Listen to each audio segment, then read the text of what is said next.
Nobody wants to end up in family court, but if you do, you want an honest, experienced family law attorney by your side to help minimize the stress, mental anguish, and legal costs that divorce and custody matters bring. Welcome to In Your Best Interest. Texas divorce attorney and entrepreneur Justin Sisemore of the Sisemore Law Firm, entrepreneur Andrea Jones, freelance writer Mary Maloney, and guests share insight on what to expect and how to handle family law matters, the changing landscape of family law, and living the entrepreneur's life. Now, on to the show. This podcast is in your best interest in more ways than one. Not only is that the title, but it's also what your host, Justin Sisemore, strives for. I'm Patrice Sikora, and in this inaugural episode, we will learn about Justin from Justin. So, Justin, how are you today? I'm fantastic. Good morning. Good morning. Now, how did you get into this industry in the first place? Tell me about that. Yeah, so family law has always been kind of a unique industry for me personally, both from a personal standpoint of my family background. I grew up in the non-traditional home that unfortunately many Americans and many people throughout the world have to go through and suffer through. And then I developed my career by going to Baylor and getting my entrepreneurship degree, and had several other majors. And I just really found that I loved entrepreneurship, but I also loved the courtroom and law. And then I moved into law school and went to nationals and moot court and found that, you know, I could kind of speak to people in a way that at least was slightly persuasive. And I really enjoyed that. And it really led me to kind of follow in the footsteps of my parents a little bit in that realm. But then in family law specifically, whenever I got into the practice, I started seeing the needs of people. I started learning how I could integrate business, lifestyle, personal choices to really kind of motivate people going through tough situations and really get myself in a dynamic career that can move forward and constantly be changing. So I just love it. And I'm here to help and serve people with my passion. You know, when you come right down to it and you're thinking, I guess the characteristics of someone who is an entrepreneur and someone who is in law are very similar. Absolutely. And especially in family law, you know, I mean, when we're dividing up businesses and property and all kinds of aspects of that nature, you have so many dynamic problems that you have to attack. So if you don't understand business and you don't understand valuation matrix and accounting and various other elements like that, there's just simply no way that you can tackle the larger cases. And so that allows you to quench that appetite, if you will. But it also is very entrepreneurial in business. I mean, when you're running a law firm, you have to know business, and that's why there's successful and non-successful businesses, because some people know that aspect and some people don't. And it really takes the good lawyer and the good business person to make a truly thriving practice. What do you do exactly for your clients? Yeah. So, the start of the consult is really not a chance for a sales pitch, or shouldn't be. It's really a chance to diagnose and figure out whether A, they in fact have a problem, and B, teaming them up with the right staff and myself to solve the problem in an economical manner. So I don't just look at this like, let's go and divide up toasters and whatnot. I really do take it from a perspective of how do I better the client. I mean, I have some clients that come in that are great and are just in a really bad situation. I have some people that come in that need a lot of help. They're very challenged emotionally, spiritually, or whatnot. So I do feel like the energy of this law firm in and of itself and the people that are here enable that first feeling of I've got somebody and a team that has my back, and then they're going to help me not just with the law side of it, but also the personal aspects. How do I get outside of my bubble? How do I start to exercise? Where do I go to meet people? We take it from a really holistic approach so that, when they present themselves in a courtroom, they present themselves best. And I think that's left out a lot, and unfortunately in today's world, I think, business people, when you start out, it's all about revenue, and then it morphs into whatever the business morphs into. And ours was really, how do we get past that revenue to the service-minded oriented business? And that's really what we've evolved into. And I think that's why we've been as successful as we have in this area in Texas. Is that one of the reasons that separates you from other family law?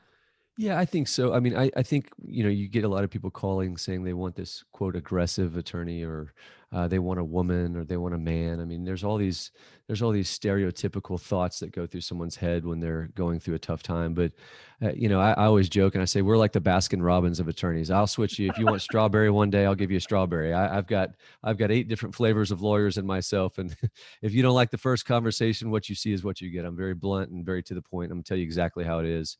Never sugarcoat it.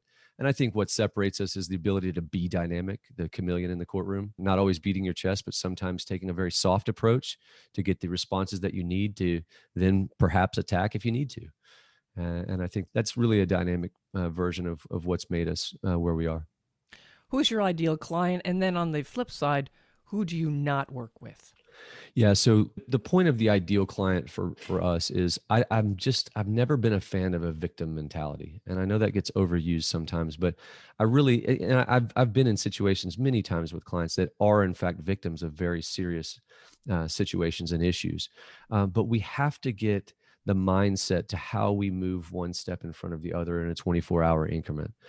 So that they don't become overwhelmed and they can tackle some of these challenges in the case. Because again, it's not just the lawyer, it's the client. It's the ability to assimilate information, get evidence, gather evidence, and we have to be able to dance that dance together. And so the victim mentality, or the person that's the constant complainer, the consummate Google reviewer, I guess, would be my least favorite type of person to deal with. Mainly because, not because I don't like people's opinions, and I love client feedback. We have all kinds of internal regulations for that. But I definitely think that someone needs to be able to nowadays, even more than ever, be able to pick themselves up and dust themselves off, and we've got to move forward. So that's my ideal client, the non-victim person that's just willing to listen, willing to cooperate, and I'm willing to listen, and they're willing to talk in an effective manner, treat my staff well, treat everybody from the janitor all the way up well. That's just the way I live. And if you're not that way, fortunately for us, we can say bye, and we do. So Yeah. that's where we are. Treating staff is not an insignificant part of the puzzle. It's not. And nowadays, you hear all the complaints about wait staff and airlines, and it runs very deep in our business. And, I won't tolerate that. And nor should anyone tolerate that. It's not right to treat people that way. And people that do it, well, go find somebody else, in my opinion. So. All right. What kind of client education do you find you have to do? In the beginning, it's a lot of getting them organized in a summary timeline fashion, to where the insignificant events that they may have been holding on to because of an emotional tie, we kind of get them through that in the summary timeline, so I can cut through and get to the points that I know the court's going to want to hear. Keep in mind, we have very different judges over here, and they have very different personality types. And some of them are long-term listeners and they want to hear the details, and some of them are cut to the chase, and some of them are asset driven. So we really move around a lot, and you have to be able to get the client to get the information down in date order, so that then you can start gathering that evidence and getting it prepared for court to present. We were talking about treating staff well or not so well, and that's when you get rid of people. But tell us about the team you have. Yeah. So we started out, again, 15 years ago, and most of our people on staff, when I started this firm, have been with us ever since inception. Obviously, we have new people that started out later in the game, but we really haven't had much turnover, and that's really been able to benefit us from a point of consistency, to know where our shortfalls were, shortcomings were. So, but the staff, the energy here now is just next level. I had a few cancers, I will admit. Over time, you have to get rid of those cancers because they just infect the whole organization. And I'm really bad about enforcement. Anything that has to do for myself or hurting someone inside of our team, I was not always the best at. I will tell you that with my other businesses and growing in this firm, I've really gotten a lot better about recognizing those cancers, getting rid of them. So the staff now, the energy level is just way high. You come in and it feels like an episode of TMZ in the morning. And it's just a good vibe across the board, and that transitions to the clients. I've seen a lot of comments over the years, and I've watched the changes from the clients' comments, and that's one consistent message that we get a lot, that the staff has just been fantastic, and I can't be more thankful than anything but that. Where do you find them? everywhere. I've found them on the river, floating the river. I've found them in random hotels. I've found them at U-Haul stores. I do not discriminate where I locate these people. I just know that when I see somebody that's got a good temperament, talent, conviction, and I feel like they'd be a good fit, they get in for an interview. And I've always been very random about that, but I'm a very social person. So I just get out and about. And if we have a need, I plug them in. I put, my favorite new hire or newer hire, she was our waitress at a country club, and she's basically jack of all trades. She was the Johnny on the spot with service and all that. And we trained her up. We sent her to some schools and classes and taught her to be a paralegal. And she's fantastic. She's got the energy of a stallion, and she's just really detail oriented. And you just knew it when you met her. And Outstanding. Yeah. those kind of different ways. But That sounds like it's a pretty good part of your business philosophy, being social and finding people wherever they are. If they've got the skills, you see them. Tell me more about your philosophy. yeah, so as far as the philosophy of finding people, I've been blessed, in my opinion, with intuition, and that's what that instinct and intuition is what I've really been good at in a courtroom. And I don't like to toot horn at all, by the way, but I am good at that, and I can honestly say that my intuition is usually right with people, and judging kind of what their reactions are and seeing where they go with that. And part of that comes with life experience. I've had that life experience go crazy over times with my childhood, just like many of my clients. And I've adapted and conquered. And my mother was a single mother, and I've been through everything that many of my clients, I say everything, and that's not always everything, but I've been through most of what many of my clients have complained about, and come out, in my opinion, on the other side with a great wife and kids, and good spiritual background and family and friends. And that's all you can ask for in this life, I guess. And with the dynamic changes, we have to have those support mechanisms, and we've gotten through that. So philosophy is just embracing that, adapting to it, loving it, moving forward, not worrying, not living in a state of panic, 24 hours at a time, one step in front of the other, and knocking it out. And that day is going to be different tomorrow. Mm-hmm. When you're not working, you mentioned a family. What do you do for fun? Well, my three little girls, and God bless me with three girls because he knew who I was in high school. Hopefully there's been some evolution since then, but they're a blast. So we constantly do social activities together. I play a lot of golf, do a lot of workouts in the morning and all that stuff. Just things to keep your mind and body, eat right, just enjoy life with people. I'm one of those people that can't ride in the golf cart by himself, by the way. So I like to talk to people. I like to, be around people all the time. And my staff knows I sit at my desk for this podcast for however long this takes, and then I'm up and gone. So that's the fun part. What's your idea of success then? Yeah, it used to be money. It used to be freedom and flexibility. It used to be all the shiny things. Now it's a sense of inner peace and comfort. And I will tell you that ebbs and flows. It's not something that you achieve daily, monthly, weekly, but if I look at bank accounts and things like that, I could say that you've been successful, but then you wake up feeling not successful. And so success to me is making sure that the people around me truly get the real version of me, that I'm being real to them, and that I'm projecting an image that is real and loving and caring and nurturing. And if I can do that and have some people reciprocate and have a little bit of money to eat and go around and do things, I think that's pretty successful in my mind. Good kids, raise them right, get them off the meter, if you will, at some point, and let them be successful and treat others well. And I'll know I've done my work here on this earth. What made that change from the bank account to more of a holistic Yeah, on the ground? I think I will say that God blessed me with financial success pretty early in my entrepreneurial career. And it's really easy for people that, I always said, well, that's really easy for that guy to say, you've got money. So how can you say that the evolution happened? Well, it wasn't always like easy money. It was really hard money sometimes. I mean, this business is not easy. I never sell a product that people love. So getting a divorce is like paying your tax accountant. You just don't want to do it. But, once I started seeing like, okay, well, the clients aren't necessarily super happy. I'm not giving them the energy that I need. What's going on? I did a full evaluation, and that was about 8 or 9 years ago. And I shifted our bonus structure of all things from a revenue base to a client satisfaction. And so that really changed the way we started to think about things. You used to come in and say, well, that person did this, they must be crazy. I stopped all of that in the culture of the business. Because what I realized is I was probably the one that was not being receptive. I was not being a servant's heart. I was not listening to them. And how could I possibly expect them to be satisfied with our services just by paying a bill for a service I provide when I'm not truly serving them? So that was probably the biggest eye opener for me. And then obviously people say this all the time, but you get money and it doesn't lead to happiness. It doesn't lead to more successful ventures. You're not opening the doors, and you're not trying new things, and you're just making money. And if you've got it and you're not trying to buy something that won't satisfy you anyway, well, what do you have? Name one thing that most people don't know about you. Uh, I'm a pretty open book. I don't know that I've ever been quiet enough to not let them know. So I don't know that there's much that I could, that's kind of a Johnny on the spot question. I don't know that there's something out there that nobody really knows, and nor that would be interesting, but no, I'm a pretty open book, honestly. So I don't really Let, have let, something that jumps off let's, the page. let's take that a step further and say, what's your proudest achievement?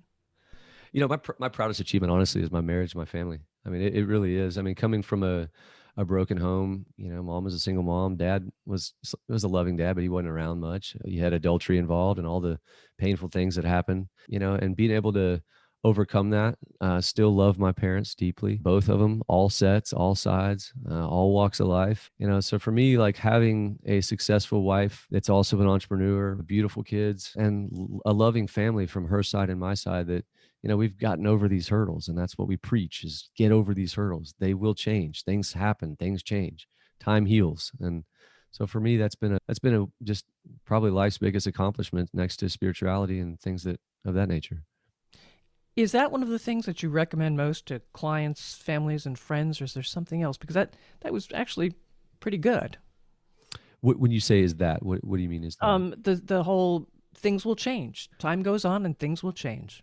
Yeah, I mean, that's why I sound like a broken record when I say the 24 hours, but most people spend their lives looking at this huge vacuum that is just not capable of achieving all the accomplishments that you think you're going to do, or all the failures all mount up.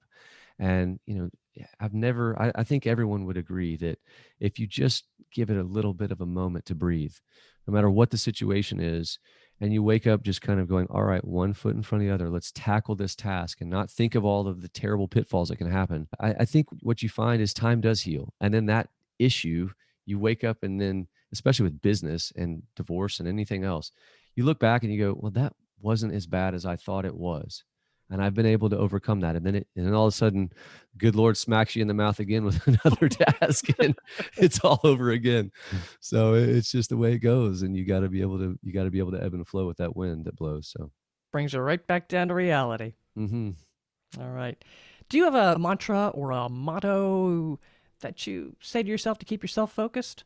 I don't know that it's a one phrase motto or mantra. I do think that patience and waking up and creating a habit of reset, whatever that looks like for you in the morning, is my motto. So mine, for example, is getting up and doing a workout routine and just being very routine about certain things of an accomplishment for them. And I think that puts you on the right path for whatever your tagline phrase may be. And some people are motivated by tagline phrases. My tagline phrases change each day. So I have to be in the mindset to be able to tackle those. So I would say that just mine is just follow your habits and make sure they're good ones. All right. You have two other people who'll be popping in and out of the podcast with you, right? Tell me about them.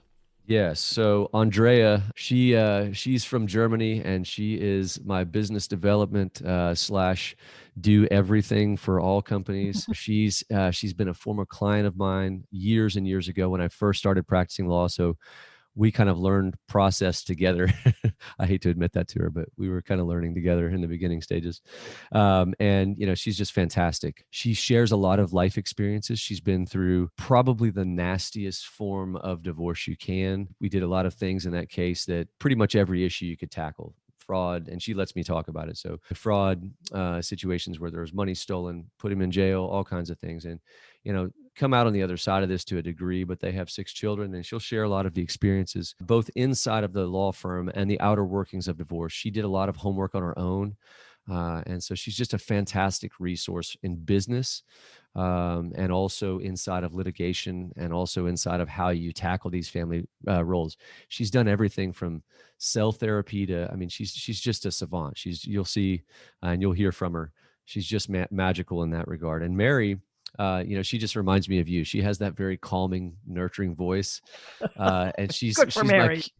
she's my Q&A person. And we got on these sessions that went on for a while on all of our blogs. And what about the people that can't read very well or don't like to read? How do we reach them? And Mary's always been the nurturing, like, okay, Justin, you're rambling. Let me bring you back to reality. Here's where the questions are. These are where the important points are.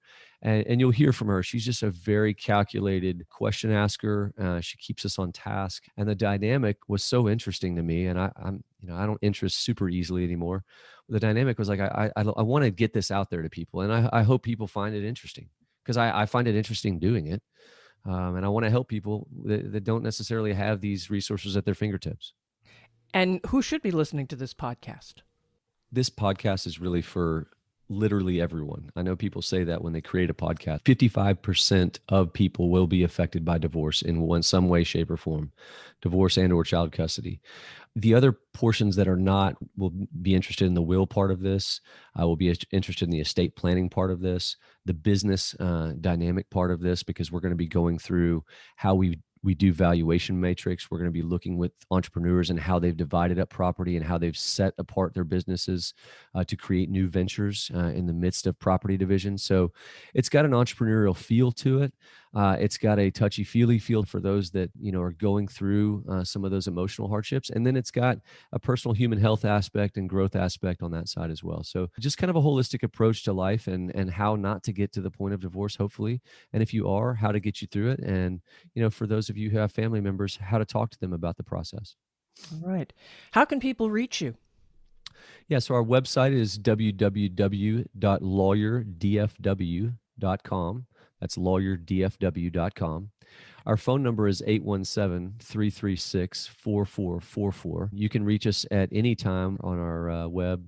Andrea's done a great job of getting all of the different things that'll talk to you on the online version, so you might get a little inundated at the beginning. But there's great blogs on there too, so just reading material. If you ever miss some of this, Mary spends a great amount of time getting that tuned up. So there's just good resources out there, but that's how you reach us. Well, I'm looking and we're forward. We're located in Fort Worth, Texas. So 603 East Belknap, downtown. Been across from the family courthouse for over 20 years now. All right. I'm looking forward to more of these conversations. Justin Sisemore, the host of In Your Best Interest. Follow the podcast so you don't miss any shows, and share with others. They'll be glad you did. I'm Patrice Sikora, and let's talk again later. Thank you for listening to In Your Best Interest with Texas divorce attorney and entrepreneur Justin Sisemore.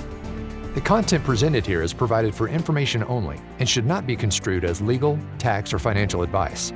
Click the follow button to be notified when new episodes become available.